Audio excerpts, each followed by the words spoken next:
History of pi. Pi, the number that over hundreds of years has given mathematics something to question and talk about. The number that is said to be infinite. In this episode, I'm going to tell you everything about the number pi, including the history. But to understand the history, we must understand what pi really is. So, what is it about this mystery number? Pi is a mathematical constant, which means pi is a very interesting number. It is in short terms a circle's ratio between its circumference and its diameter.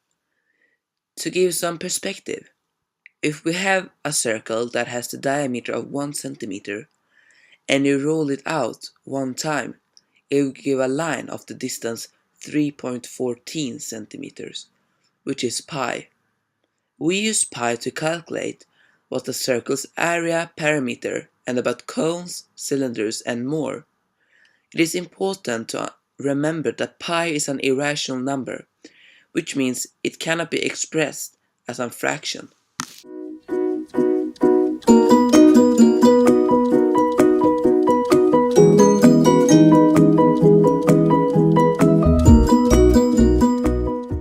But now, over to the history. Evidence has shown that pi is as old as the pyramids of Giza. It is found that because of the pyramid's perimeter is equal to 1760 cubits and its height is equals to 280 cubits. Together they have a ratio of those two numbers, which is equals to 6.2857, and that is pi times 2. It is thought that they used it for the design of the pyramids, but because there is no more evidence except for the pyramid itself that pi was known at this time, people are questioning if this could only be a coincidence. But the earliest known evidence that a civilization actually knew pi comes from Babylonian. A clay tablet has been found that contains a geometric statement that follows: 25 over 8 is equal to 3.1250. The clay tablet is dated back to the year 1900 and 1600 before Christ. Right after this period, more exact, the 1650 century before Christ, the next evidence is dated.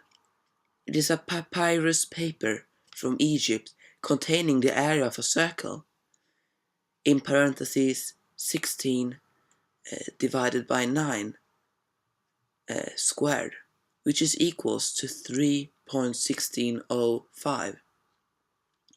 Both of these calculations contains a close answer to pi as we know today.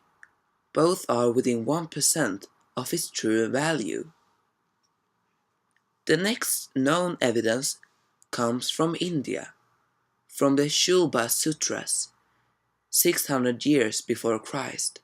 It contains the following calculation, in parentheses 9785 over 5568 squared, and that is equals to 3088, another close number to pi.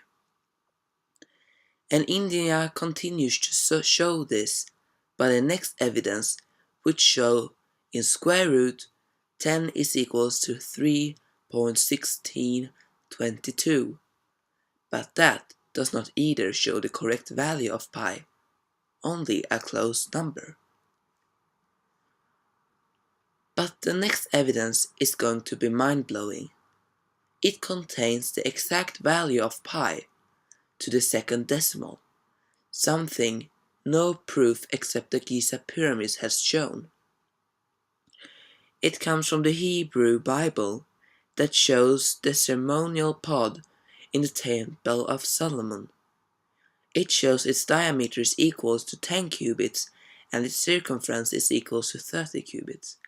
And then the calculation 3 plus 1/7 is equals to 3.142. And as much Before this has started a lot of conversations about how a Bible can contain a value of pi so close. But the mystery of pi and the searching of its value don't stop there. Famous mathematics and scientists have throughout time also been setting out records and searching for the value.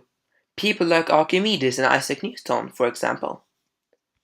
First out was Archimedes with his calculation that pi must lie between 3 and 10^71 and 3 and 1/7, and therefore be 3.14.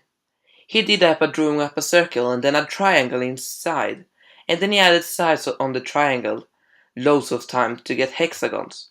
He continued to double the amount of sides until he reached a 96 sides polygon. Then he calculated the perimeter of the polygons and found pi is 3.14. This happens 250 years before Christ. Then Ptolemy, like Archimedes, a mathematician, astronomer, and poet, betters his calculation to pi to be equal to 3.4060. Then, in 1793, Francois Viet also came to use this formula in his calculations, followed by Isaac Newton and John Wallis, who find that pi can be written as a fraction with a changing infinite number. And then came James Gregory, that a calculation way too hard to talk about gave p over 4 in the year 1693. That formula would then be used by Gottfried Leibniz to calculate pi. The only thing was, this would require 5 million terms. Then came John Machine, who made a formula for pi that is still used in all computers. This formula was then used by William Shanks to calculate a value of pi containing 707 digits, and then proved to only contain 500 right digits. Leonard Euler would later make the symbol for pi that we all know and that is standard. John Lambert found that pi is an irrational number, which means it is infinite and will never repeat. Then Adrian Marie found pi squared also was irrational. And then by inventing of the first computer, John Lewis von Neumann in 1949 did the first computer approximation of pi and got 2037 digits. And because pi is infinite, no one will ever find the end, not even a computer.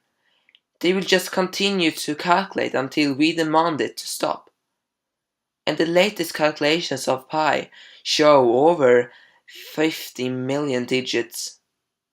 And who knows, maybe we will one day find the end of pi. But until then, we just have to accept that even because our huge knowledge in everything, we might never find the end of something so easy as a number that was found thousands of years ago. Tack så mycket, Mrs Olsson / Miss Moses, för att du har varit vår mattelärare. Thank you, Miss Moses or Mrs Olsson, because you were our math teacher. Thank you for those math lessons. And, as always, goodbye.